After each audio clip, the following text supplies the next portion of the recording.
જય શ્રી કૃષ્ણ। આજે અધ્યાય નંબર 7 નો ભાગ બીજો આપણે જોઈ રહ્યા છે મિત્રો, જે ભગવાન શ્રી કૃષ્ણએ અર્જુનને સમજાવ્યો। આ રીતે આ જે યોગ છે એના વિશે સમજાવવામાં આવે છે અને રૂપાંતર પણ કરવામાં આવે છે। તો આપણે સૌ સાથે સમજશું મિત્રો। આ રીતે આવે છે આખું।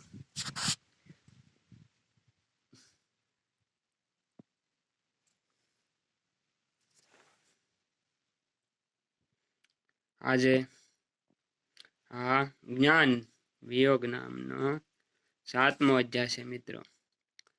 અહીંયા થાય છે પૂર્ણ, અને હવે પછી નવા અધ્યાયમાં મળીશું। જય શ્રી કૃષ્ણ।